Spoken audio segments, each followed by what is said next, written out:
What's up, and welcome into another episode of Locked On Bulls, part of the Locked On Podcast Network. I'm Matt, that's Big Dave. Up ahead on today's episode, 3 topics to get to. The Bulls' full 21-22 regular season calendar and schedule has been released. What are the good parts? What are the ugly parts? And what do we expect? Also, we got to dive into the ESPN NBA Power Rankings that came out on Monday. A lot of Bulls fans saying that the Bulls are getting a little bit disrespected where they ended up overall and in the Eastern Conference rankings. And then we'll wrap things up by looking at a couple of interesting podcast appearances that our new star wing, DeMar DeRozan, had over the last couple of days and some interesting thoughts he offered in those podcasts. That's all ahead on today's Locked On Bulls. Let's go.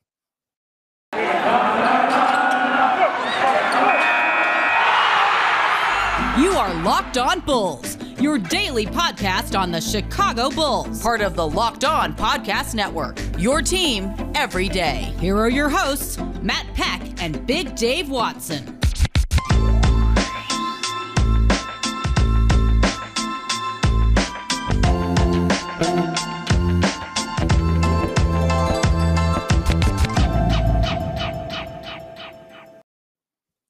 What's up and welcome in. We are Locked On Bulls. I'm Matt. You can follow me on Twitter at Bulls_Peck.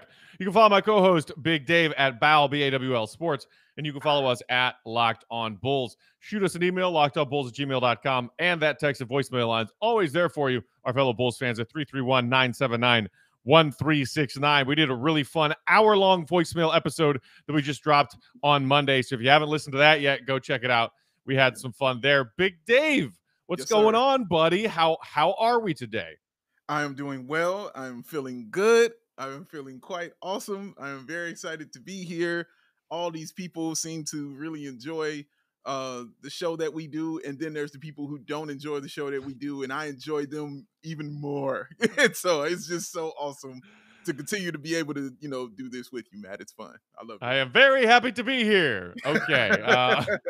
With that, first topic, the Bulls schedule is released for the upcoming season. We can get into a lot of different areas here, nationally televised games, et cetera, et cetera. But the thing that I first looked at and thought, oh, that's interesting, Dave, is kind of like we had last season when we thought the Bulls might be good. Right out of the gate, the calendar looks pretty kind. It looks like there's an opportunity for the Bulls. When you look at their first 5 games, you've got Pistons, Pelicans, Pistons again, Raptors, Knicks. That's your first 5. Yeah. I mean, if you look at Pistons twice and the Raptors as 3 games you absolutely should win, and then maybe you're talking about splitting between the Pelicans and the Knicks, like you're talking about a team that could start this season 4-1, getting out to a hot start. Wouldn't that be awesome? Us starting at 4-1. And I would say these are a little more tougher games than they were last year. Last year, those games that they could have really gotten off to a really good start. You know what I'm saying? With the teams that they played. But then we found out, just how trash, what I'm saying, his team really was. But this year, now you can look at it and say, you know what, logically, basketball-wise, with the pieces that the Bulls have in place now, they can honestly really get off to a really solid start here. Because I tell you what, Matt, after that 5 games, man, it gets a little tough here because I'm sitting there looking at it. I mean, you got Utah at home, then you go to Boston, then you go to Philly, then you play Philly again, then you got Brooklyn, then you got Dallas, then you got Golden State, then the Clippers, then the Lakers, then Portland, then Denver, and then you chill out, then you go back to New York and Indiana. But whoa, that is a tough schedule. So not only should they get off to a 4-1 start, they really might need to get off to that 4-1 start, Matt. Yeah, I mean, so they round out October with that game against Utah, the number 1 seed from the West last season. And then what you just rattled off is the first half of November. It's why is it always November and the Bulls are just like, well, here you go, Bulls, have fun with this. It harkens back to the days of, the classic circus road trip when the circus would come to the United Center for a couple of weeks and the Bulls got to go on this, daunting West Coast road trip. They aren't doing the circus anymore, but they still make the Bulls go on the circus trip. Just, for whatever, maybe it's because the NBA as a whole has just made it like they're used to putting that into the overall league schedule. Send the Bulls on a very difficult road trip in November every single year. So that's why I'm looking at that first 5 and saying you got to get, I mean, you at least have to come out of that first 5 3-2, ideally 4-1, because we'll see what this Bulls team has and how much metal they have out of the gate, because there might be some growing pains to figure out how these pieces work together in the first couple months of this season. And as we saw last season with the arrival of Vooch, he arrived and they went on a very difficult West Coast road trip. They played okay and they lost a lot of close games, but you might have similar growing pains this season when you've only played 6 games and then you got to go on that ridiculous stretch of playing the best teams in the East and then going out West.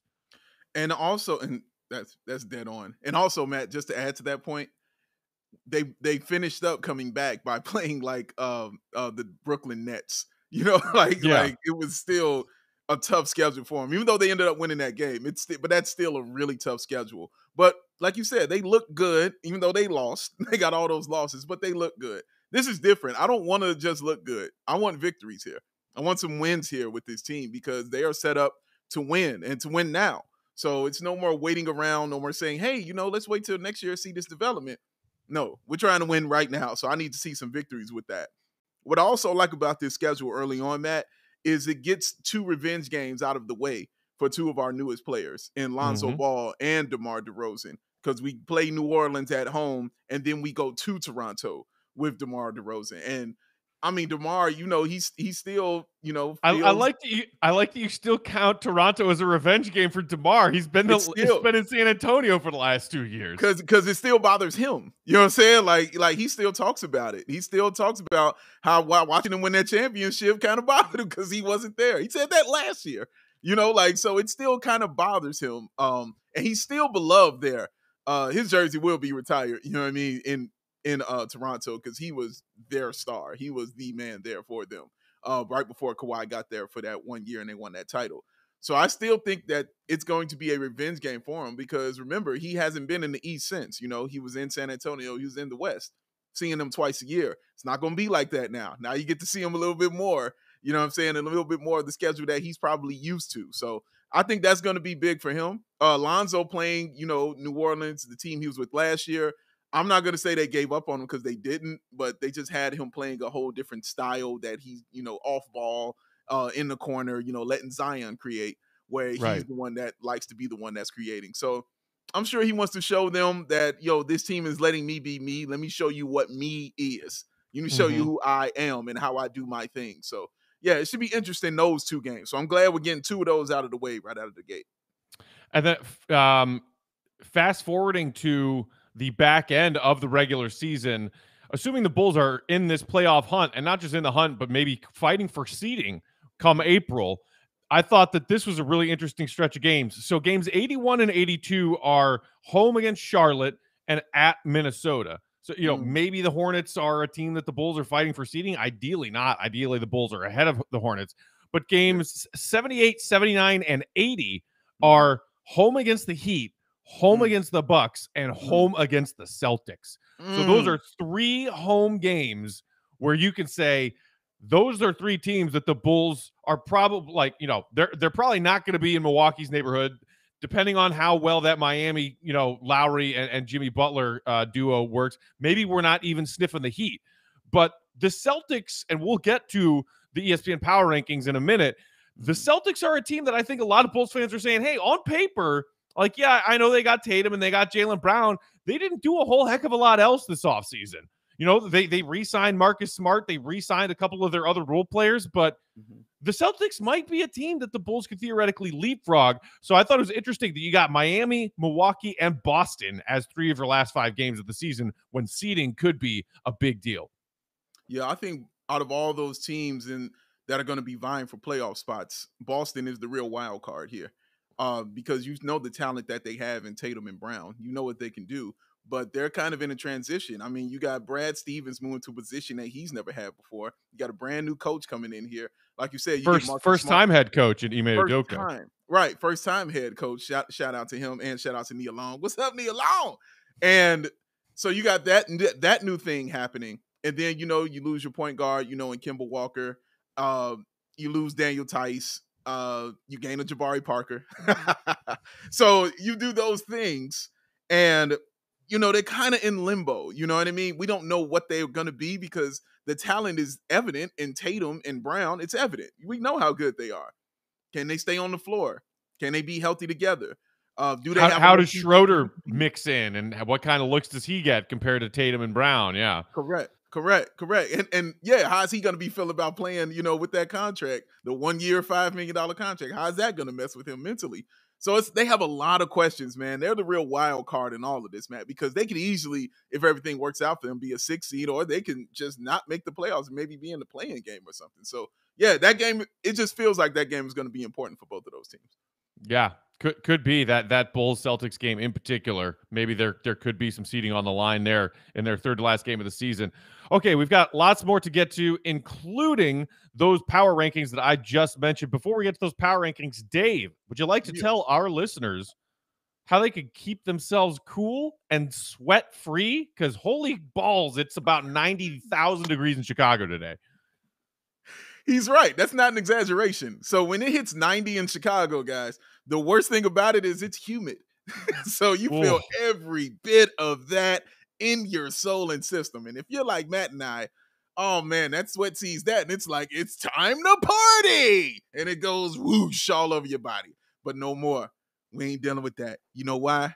Because it is right here, y'all. Y'all see it? It's the sweatiest of the block. It's the sweat block. Got my box of sweat block. I'm very excited. Let me show y'all something even cooler with that. This one came with it. Right there on the top of that, man. It was a card. It was a card, man. It was a gift inside from the CEO of Sweat Block. His name is Chase. And he just wanted to say thank you for the order and threw you an extra little gift right there. Toss you a little extra pad on the Sweat Block. This is what you got. And you know how I got this? I went right to that website. I went right to sweatblock.com. And you know what I did? I entered Locked On. And you know what they did? They gave me my 20% off like they said they would. Good. Yes, that's what it is. And it's beautiful. Doctor created, doctor recommended. Works up to 7 days per use. Got the dry shirt guarantee. A Sweat Block doesn't keep you dry. You get your money back. Manufactured here in the USA. You know you're seen and tested on the Rachel Ray Show by them sweaty firefighters. Ain't nobody more sweating firefighters outside of me and Matt. There ain't nobody sweatier than him, man. So I'm just saying, I'm very excited to use that. Very excited to have it with me, man. Oh, I can't wait. Get your 20% off. Save you some money and save you some sweat and save you some of that embarrassment. Get you that Sweat Block and stay dry. Use the promo code Locked On. Today's episode is also brought to you by our great friends at Bet Online. It's that time of year. All eyes are turning to the gridiron as football teams are back and ready for a fresh football season. As always, Bet Online is your number one spot for all pro and college football action this season. Get all the updated odds, props, and contests, including online's biggest $500,000 NFL mega contest and the world's largest $200,000 NFL Survivor contest, both open now at betonline.ag. Head to the website or use your mobile device to sign up today to receive your 100% welcome bonus. That's right, dollar for dollar sign-up welcome bonus. Be sure to take advantage of their opening day super promo. Make a bet on the Thursday, September 9th season opener between the Super Bowl champion Buccaneers and the Cowboys of Dallas. And if you lose, your wager will be refunded. Up to $25 for new customers only when signing up and using promo code NFL100 for that particular bet. BetOnline is the fastest and easiest way to bet on all of your favorite sports. Maybe you want to bet the over-under for Justin Fields' rushing yards in their final preseason game. Maybe you want to bet about the number of picks Andy Dalton is going to throw in the Bears season opener in a few weeks. Whatever you want to bet on, you can bet on it at Bet Online. From football, basketball, boxing, even your favorite Vegas casino games. Don't wait. Take advantage of all the great offers available for the 2021 season. Bet Online, your online sportsbook experts. And again, that's promo code Locked On at sign up. Yeah. Big Dave. My friend. ESPN on Monday released their NBA Power Rankings, which they released, every handful of weeks. I think they do one every new week during the season itself, and then the off season they do them less frequently. But this is the most recent Power Rankings since they did it after the Bucks won the title. So this new power rankings basically takes into account what happened in the draft, talent that was added that way, and what happened in free agency. Mm-hmm. Our Bulls Mm-hmm. came in at 19th in the NBA of 30 and 10th in the Eastern Conference. Now, just to give you, in case you actually just looked at it and said, to hell with that. I hate ESPN. I don't want to read. I want to whatever. These rankings were done by a pool of NBA ESPN writers and reporters that include Tim Bontemps, Nick Friedell, Andrew Lopez, Dave McMenamin, Kevin Pelton, and Royce Young. Those are the people who came up with these collective power rankings. Okay. So each one of those writers took a handful of teams and wrote a little blurb about that team underneath where they stood in these power rankings. Our old Bulls beat writer, Nick Friedell, who's now currently still with ESPN, but out in the Bay covering the Warriors, wrote the Bulls blurb. This is not the first time in recent weeks after the Bulls' big free agent swings that Nick Friedell has gone public in a big way, doubting the moves that the Bulls made. But I want to make this clear. It wasn't just Nick Friedell who made these power rankings, okay? He was one of a handful of NBA writers and reporters who collectively worked on these rankings. But it was hilarious that I just posted, the link to this ESPN Power Rankings with a list of here are the top 10 in the East, and the Bulls are 10th. Everybody was like, well, Nick Friedell, like, of course, like, he hates him. I want to say this first. I know Nick Friedell. He is the nicest guy ever. When I was first starting out in this business, he sat down, had lunch with me, gave me some great advice, let me pick his brain, and he's also very good at what he does. That being said, I think the criticism from some Bulls fans is fair that he has not been on the Bulls beat for the last handful of years. And maybe he is stuck in a time when bashing the Bulls because it made sense to bash the Bulls is years ago now. He was right to bash the Bulls in some ways that other reporters wouldn't when Gar and John were doing things that made you scratch your head. But that's not where we are anymore. So I think that there is some fair criticism from Bulls fans who are saying, why should we even listen to Nick Friedell? But again, it's not just Nick Friedell. It is a panel of ESPN NBA people. That being said, now the floor is yours. What do you think about where the Bulls stacked up in these power rankings? Well, with that being said, and everything you said is true. Nick Friedell, he's got he got a little bias about the Bulls, which is totally understandable because of what he used to cover here. And I'm sure, honestly, he went through some things behind the scenes that we don't know about with the Bulls front office that he probably still kind of holds, inside of himself. And his deep love for Thibs is always on full display. Oh, all the time. Loves Thibs. All the time. All the time. All right. It is on full display. So yes, he's a little biased. And I get that. But he needs to take a trip back home to the scene and see what's going on with the Chicago Bulls, man. I promise you it ain't business as usual out here no more, bro. It's a whole different thing. As far as the ranking is concerned, I wanted to get upset, Matt. And then I kind of thought about it. I was like, well, the ranking is kind of like, well, we see the pieces you added, but we're not going to sit here and say you guys are going to just be great now. And we kind of want to see it first. That's how I took it.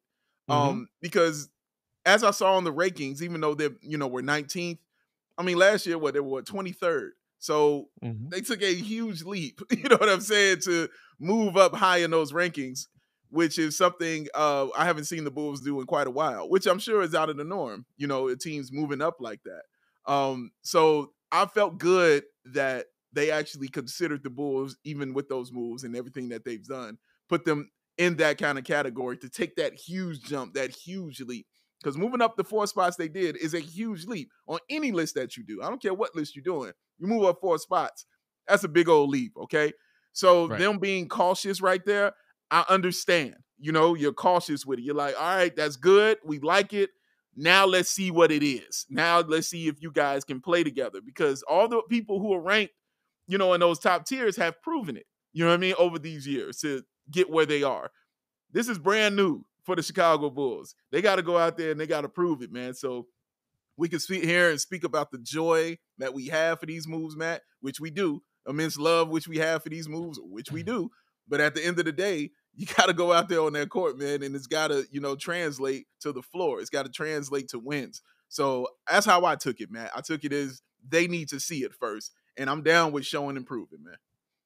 Yeah, I think by and large, I looked at this the same way you are looking at it. And you mentioned the 4-spot jump from 23rd to 19th. 23rd, that wasn't just from the end of last season. That was from after the Bucks won the title. So that is just between the draft and free agency. The Bulls moved up 4 spots. Basically, in the last month and a half of offseason activity, they moved up 4 spots. And as you yourself were digging around these power rankings and found out, that was the biggest such jump of any of the 30 NBA teams. The second highest jump came from the Miami Heat. And so, and they moved up 3 spots. And you could say it's a little bit harder to move up multiple spots when you're already closer to the top, as Miami was. On the previous power rankings, Miami came in at 11. They jump up 3 spots to crack the top 10 and are number 8 here. And you might say it's easier to move significantly more spots when you're just kind of in the middle of the mix, and like in a bunch of blah mediocre teams, as the Bulls are here, going from 23 to 19. Big Dave, now let's shift to the teams ahead of the Bulls, because I think you're right. A lot of Bulls fans said, the Pacers, really? Like, they didn't really add any talent, but they did lose talent. The Hornets, really? Are we really that high on LaMelo and whatever else they got going on there? And then Knicks and Celtics at 7 and 6, the Hawks at 5. Bulls fans had some questions about those teams as well, but I definitely think Pacers and Hornets are the 2 that you're like, really? You can't even put us above the Pacers and the Hornets. That's fair. But guess what? Even though neither of them did anything special last year, you know what both of those teams managed to do? Make the play-in. Makes the play-in tournament. You know what the Bulls couldn't manage to do? Make the play-in tournament. So as you said, this is another example of the league saying to the Bulls, yeah, you did some nice things in the offseason. And on paper, you might appear to have a more talented roster, certainly a more talented starting 5 than a couple of these teams that made the play-in last season that we ranked ahead of you. But until you show us that you can win as a group, we're not going to just hand you stuff like this. It was the same as the whatever it was we were discussing last week, when some NBA, the poll of NBA executives and scouts who said, don't like the Bulls offseason moves, don't like it. They want to see the Bulls prove it first. That's okay. I don't mind doing that. And the other thing that was noticeable to me, Matt, was in the top 10 of these rankings, 5 of those teams were in the East. It hasn't been like that for a while, guys. Like, the West has been dominating for a long while. That signals to me a nice shift that's happening right here. Now that's an equal playing field, 5 on one side, 5 on another. So I thought that was real good too, to see. So it's not just, you can't just say, oh, it's the East, you know what I'm saying, anymore. Right. No, you got to play, because those 5 teams they have, you're like, yep, those are your 5 teams that, should be in the playoffs right there. Whereas in the past, you would say 2 or 3 teams, and then everybody else is going to be trash. You're fighting for anything else. No, that's a solid 5 right there. And then there's, 3 more spots. We're talking about just getting into the 8, not the play-in game. I'm not talking about the 2 play-in games, of course. I'm talking about the 8. So just, you got the 1 through 5, and then you got 6, 7, and 8. Those are 3 spots left, man. And you got the Knicks, you got the Bulls here, Charlotte, like you said, was in that play-in game. You got Indiana. You got those kind of teams that are going to be vying for that. So it's going to be interesting. Like, it just means better competitive basketball on both sides. You know what I'm saying? On the Western and the Eastern Conference that we're going to get to witness. And now the Bulls have a team that can actually compete in this conference, not just fall into a playoff spot or a play-in game, not just wish and hope, but a team that can actually compete. And that's what's exciting about this. So, yeah, I'm excited to go prove it, man. I'm excited to go watch them go prove it to these people. Yeah, and on that note, I think the second most common quote, tweet, and or reply to me tweeting out this power ranking on Monday, behind the most popular comment and quote tweet of "to hell with Nick Friedell," the second most popular one was Bulls fans saying, "This is great because this is another chip on the shoulders of all these dudes who have chips on their shoulders." You can call it a chip on the shoulder. You can call it bulletin board material. You can call it whatever you want. Basically, it is another example of the league and the people who get paid to run the league and get paid to talk about the league. Yeah. We think y'all ain't shit. Yeah. Y'all ain't shit. Cool. Oh, you added DeMar, you added Lonzo, you added Caruso. Yeah, you know, first full season with Vooch. Zach LaVine's coming off his first All-Star year. Y'all ain't shit.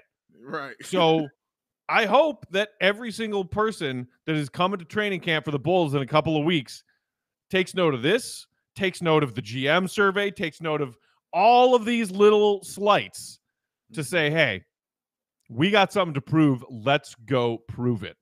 Let's make all these people look stupid. I love that. That sounds so sexy coming from you, Matt.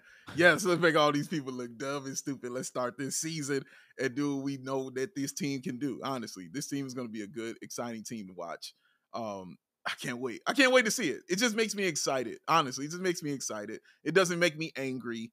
It just makes me excited. And I think Bulls fans being really that astute about that, noticing like, oh man, you know what? This puts a chip on your shoulder. See, that's what I like about that, Matt. That's a basketball mentality. See, the first one was more fan. You know what I'm saying? Like Nick Friedell, we hate you, go to hell. You know what I mean? Even though that rhymes, by the way, go to hell, Nick Friedell. That rhymes. But the second one is honest, real basketball astuteness right there. And I appreciate stuff like that because they're like, oh, good, bet. You know what? Put that on the bulletin board. You know what we're going to look at before we go bust this team's ass? We're going to look at this right here. And remember, this team was ranked ahead of us. Or remember, we were ranked right here, and they act like this team is better than us. Let's go win by 30. You know what I mean? Right. That's the kind of good stuff because that, just makes my toes shoot up, man. It just gets me excited. I can't wait, baby. I'm ready. Speaking of things that make your toes shoot up and get you excited, Big Dave, do you feel that way when you're shopping for discount auto parts online? You know what? When I'm shopping for discounted auto parts, Matt, as I commonly do, I'm not happy. No, I'm upset because, you know, sometimes I got to go in, you know, I got to talk to people, you know, they've been chewing tobacco, so they be spitting that everywhere. You know what I mean? Like it'd be a lot of sad things happening in there, a lot of depression, a lot of sadness. It'd be hot. The air conditioning don't always be on. They're always trying to sell me stuff I really, truly don't need. Like, bro, I ain't come in here for that. You know what I mean? Like I came in here just to get some brake pads. Like, why are you telling me, you know, about windshield wipers? I don't need that. All that now ceases. All that is done for. And why is it done for? You know why. Because of my people over at RockAuto.com. Now, why choose to spend 30, 50, or even 100% more for the same parts from a chain store or a car dealership? Why do it? Why don't you just chill back, get out of this stank weather that's outside, and just stay in the house? And then just go on your mobile device or your computer, go to RockAuto.com and save you some money. It's a family-owned business, serving those do-it-yourselfers for over 20 years. Their prices are reliably low for every single customer. Not just sweaty people like me, but for every single customer. Everything that you can need, I promise you, they have it in their inventory and their selection. So this is what you're going to do. And I know you're going to do it. So this is what you do. You go to RockAuto.com right now. See all the parts that are available for your car or your truck. Right in Locked On in their How Did You Hear About Us box. So they know that my man Matt and this man right here, Big Dave, sent you amazing selection, reliably low prices, all the parts your car will ever need. Sing it with me. RockAuto.com. Did you feel that? This house has been cleared. For God's sake, I'm a doctor, not a pool man. What were we talking about? Oh, right. Okay. Oh, yeah. So in the last week or so, DeMar DeRozan, our newest fancy toy here in Bulls Nation, has made the rounds and done a couple of podcasts. He did a YouTube show called No Studioing, which I was not previously familiar with, but some guys that I think are like Compton, LA guys that are some buddies of DeMar's. And then also, a couple days after that, he went on Gilbert Arenas' YouTube show / podcast. And he had a lot of interesting things to say in both of these podcasts, Dave. I know where I want to go. What do you are thinking is the biggest takeaway from either of these interviews that DeMar did over the past week? Oh, it was a couple things. One, it's really honestly great to see him this open. I'm not used to seeing DeMar DeRozan this kind of open. You know what I'm saying? About himself, about his career, and things like that. Maybe because he's, going into his 12th year, so, you become a little bit more reflective, on your career. Maybe it's because, of the mental health issues he used to deal with. You can see that he's gotten help and is getting help for that. So maybe that's just another part of it where he doesn't have that depression anymore and he's kind of letting people in a little bit more. Whatever it is, it was just really good to see. And I was really impressed just, man, how insightful this dude is. Like, he really kind of pulls you in, and he's very honest in what he was speaking and what he was saying. But, of course, my most favorite thing was the Bulls talk. Like, that was the best stuff to hear. And hearing how much of a basketball junkie he is, Matt, just makes me excited. He's like, no, dude, I watch everybody. I watch your first guy to your 15th guy. I know them all. And I think he's right. And I don't think it's a lie, because the way he broke down everybody pretty much on the team that they asked him about.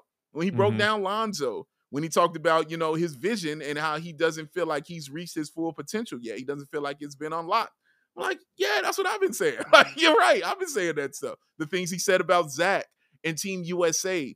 And how like he knows how that feels when you go over there and you come back and how different you are. That's what we sat here and talked about, Matt. We sat here and talked about that. And so the fact that he's recognizing these things makes it exciting. Talked about how Vooch was recruiting him. Talked about their relationship. So those things just got me excited, to hear about him, man, because he let people in. And for a guy that isn't used to doing something like that, that's really, really cool to see, man. I'm glad that he was really more reflective and really nice about letting people inside of the brain of DeMar DeRozan. Yeah, absolutely. I think you're right. He was very open in all of his responses and all of his thoughts, which is nice to see, because sometimes when players sit down and do those interviews, they can be very guarded and they have those cookie cutter answers that are just in a loop in their brain and they feed them out. It doesn't matter who they're talking to, what the setting is. They just kind of answer everything the same way. When they deviate from that and are honest in the ways that DeMar was in both of these interviews, it really is fun and enlightening to watch as a basketball fan. Obviously my biggest takeaway from either one. So, okay, I guess I got two. One, I love that in both of these podcast interviews, he talked about wanting to face challenges and doing things the difficult way. It kind of made me think a little bit about Giannis and his, championship podium speech after Game 6 about doing things the hard way in Milwaukee. Because even going back to his decision of which high school to play at, and I think it was in the No Studio in podcast, DeMar was talking about, I chose to go to Compton. There were a couple of other schools that I could have gone to. I think it was like Dominguez and Crossroads that were both programs that had a lot of guys that they sent to the NBA after, a collegiate career. And DeMar could have gone and played at those programs that were better programs. And he was like, no, I want to go to Compton and turn Compton into a good program. So I loved hearing that, because it seems like he's kept that same mentality throughout. Made a similar decision to go to USC instead of going to UCLA, or instead of even going to North Carolina, that was also interested in having DeMar come play there. He's like, nah, dude, I'm going to go to USC. And then similarly, the way that he's brought that mentality to the NBA to say, Lonzo, he hasn't quite found it yet, but I want to help that dude win. I want to help Zach LaVine win. I want to help all these guys who have these chips on their shoulders, because everyone's saying they can't win yet. And I have maybe gotten to further levels that they have. I'm a 4-time All-Star. I've gone to the conference finals. I have maybe higher individual accolades, but I still have that big old chip on my shoulder too. So I like that idea of coming to Chicago, because we are all going to together face challenges, and I love facing challenges. That was the first thing that I loved about DeMar. And then second one, plain and simple, when he said, yeah, Vooch and Zach recruited me. Hallelujah. Isn't it so beautiful and simple? Mm-hmm. Look, they wanted him. And he they wanted him, and they said, hey, come play with us. And he said, okay. Okay. Yes. Yes, man. I was saying that yesterday. I was on the Above the Rim podcast yesterday talking about this. And I was saying, you don't understand. I'm not used to being chosen. I'm not used to that. I'm not used to a chosen, the browse, and the spouse, and the dollars. Shout out, John Saron. Yes, sir. We're not used to this, Matt. We're not used to this at all. You're not used to somebody saying, hey, I want to come play with y'all. I like what y'all doing. I want to come play with y'all.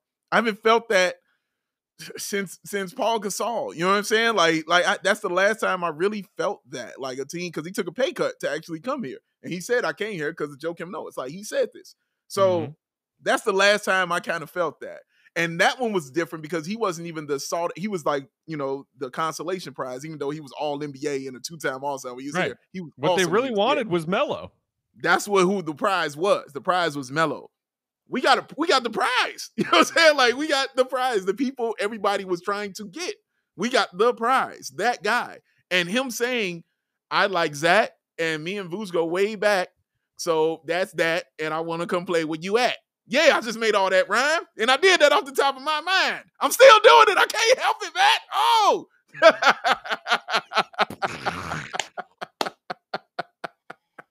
But man, it's just really exciting to be chosen, man, for a team to say, you know what? Yeah, I want to come play with y'all. And then to know what he can bring to the team.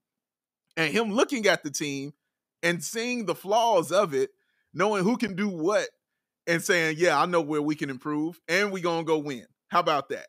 Like, yes, DeMar DeRozan. Yeah, let's go do that. Let's go get this win in. So, yeah, man, I was just as excited like you were, hearing that he was recruited by 2 players on our team. We talked about having a seat at the table I don't know how many times. How important it was for Zach to go to that All-Star game. How important it was for him to be at Team USA. How important it is to have 2 All-Stars on your team. And how good that looks to other free agents. We talked about that all off season. And now you're seeing why we were talking about it so much. Because he's saying exactly what we thought that this would do. And it's done it. It's done it. The All-Star he played with in college. The guy that he has been watching saying, this dude can hoop.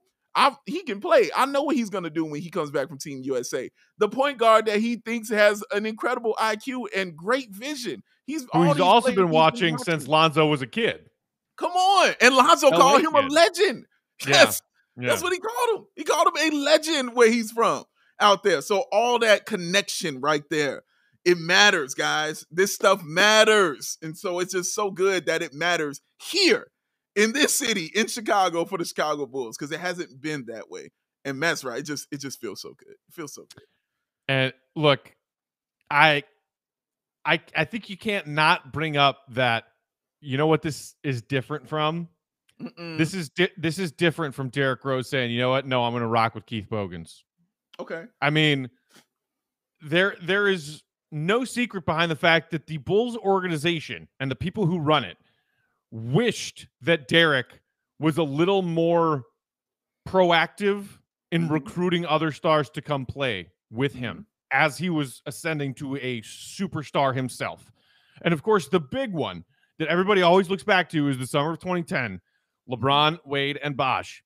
Yeah. And the way it was reported, it's like, okay, yes, D-Rose did eventually, like, I think, shoot them a text or something, but it was not the aggressive recruiting that a lot of today's star players do. Yeah. And not necessarily to say that it was super aggressive what Vooch and or Zach LaVine did, but the way that DeMar told it to Gilbert Arenas on that show was, yeah, so it was after Vooch had been traded from Orlando to the Bulls, towards the back end of the season. It's a Bulls-Spurs game. My old college teammate, my buddy, we're shaking hands after the game and chatting. And Vooch says to me, hey, man, I know you got free agency coming up. Like, we got some interesting pieces going on right here. We got me. We got Zach. This kid P. Will, he could play. Like, keep us on your radar. That's what DeMar said, that Vooch said to him. Keep us on your radar. Yeah. Because we also know that he was interested in going home. maybe going to the Clippers or whatever, and he had options. There were plenty of teams out there that were willing to pay DeMar DeRozan. He ends up here. And the fact that the Bulls had 2 players, all-star players, who were willing to and did go out and recruit another star to play with them is something that the D-Rose, Joakim, Tibbs Bulls couldn't quite ever do. And I think that there are a lot of layers to that. And a lot of Bulls fans want to blame the front office for not being able to land free agents, and they are clearly part of the problem. But I think another big part of the problem was that Derrick Rose said, nah, dude, I'm rocking with Keith Bogans. I don't need those guys. Yeah, I think Derrick, but see, for me, Matt, Derrick is a different beast and a different monster, because that's not sometimes just not your mindset. Like you saw when he left, Jimmy Butler was that guy. He was the recruiting guy. He had no problem going out trying to get guys to come play with him. You know what I mean? That was him. Joakim was kind of that guy also. Joakim didn't mind going out, talking, trying to get guys to recruit, come play with them. Some guys, that's just your personality, and that's just kind of who you are. That just ain't who Derrick Rose is. Like, it's just not him, and when he was the man and he was the guy, it just wasn't who he was. He didn't rock like that. He was like, nah, man, we got enough here to win. That's that Allen Iverson, Michael Jordan kind of mentality. Like, right. No, we got enough to win right now. Like, let's do this. I got this guy. I got Aaron McKee and Eric Snow. You know what I'm saying? Let's go win. You know what I mean? Like, it's that kind of mental. And also, I don't know if him not having that kind of mental, he would have been the player that he is. You know what I'm saying? So sure. It's just not who he is. You know what I mean? And that's why I really don't fault him for that kind of stuff, because it's just not who he was. Now, he did some things when Melo, was trying to get recruited here. He had some conversations, some things with Melo. Of course, it was that big thing that he didn't show up for the dinner that they talked about and all that stuff. But, Melo did come to the gym, come see him work out and do those things like that. And you haven't seen Derrick Rose change that, about himself, at all. He's still that kind of person. So I don't really fault him for being who he is. But you're right, though. It is different now because Zach LaVine, even in that video, I remember JaVale McGee talking when Zach LaVine said the stat about him losing, those 4 straight games. Even then, at the end, when he talked about he got all those players, he said, JaVale, we tried to get you too. Like, we came at you. We tried to get you too. But, maybe next time. That right there just showed you, right? Like, Zach was on that behind the scenes, kind of quiet, doing his thing. It's in his personality. You know what I mean? It's kind of who he is. Right. The Vooch thing, DeRozan also said, had been going on for like a year. So he was like, they talked about it when he was in Orlando. Right. But he was like, circumstances, it was a pipe dream at that point in time because he was not going to Orlando. He wasn't going to do that. So, you're right, though, Matt. But it's good to have guys that, are out here doing the active recruiting. It's good to have a front office that has relationships with these players also. So that also kind of comes into play because Mark Eversley is the other really big piece that got DeRozan here. Correct. He was the one because he was the one that actually went out to LA and met with him and sat with him where everybody else tried to Zoom. No, he went out there and he sat with him and they have a relationship previously.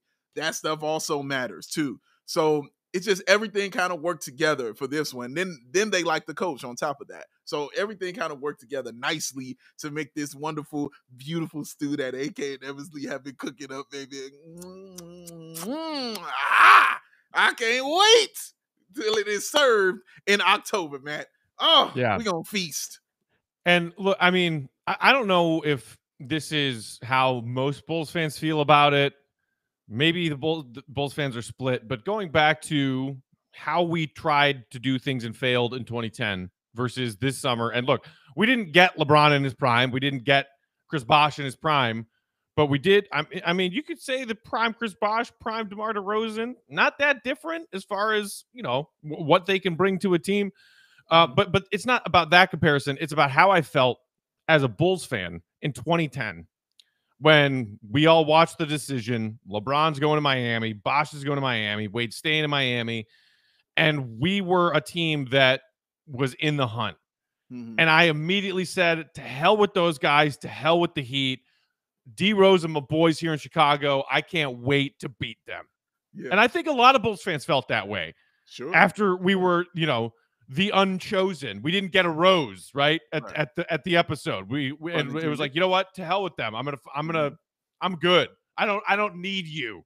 I don't need you, LeBron, Wade, and Bosh, because I got D Rose. This kid's hella good. Right. Joakim's awesome. Luol Deng's awesome. We got a squad, and we're gonna come at you. And like, if you recall, the Bulls swept the Heat in the regular season in 10-11. And Bulls fans ate it up. All of it up. So much so that we get to the conference finals, and who's there waiting for us? It's the Heat. Bulls fans wanted that matchup because we wanted to prove we don't need you super team, bogus, freak show all-stars. No, we're going to beat the Monstars.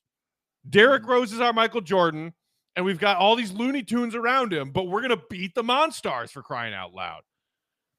But you know what? You know what didn't happen? We didn't beat the Monstars. Did not. You know why? Because the Monstars had more talent than that 2010-11 Bulls team. They did. Plain and simple. So I'm a little older. I'm a little wiser, just a little, than I was in 2010-11. That was 10 years ago now, by the way. Yeah. You know what I want my team to have? More talent. If the way that talent gets added to your roster these days in the NBA is good players recruiting other good players, then your team needs to be doing that. And that is the shift in how I thought about it now compared to how I thought it 10 years ago. Because 10 years ago I said, we don't need them. No, you need them.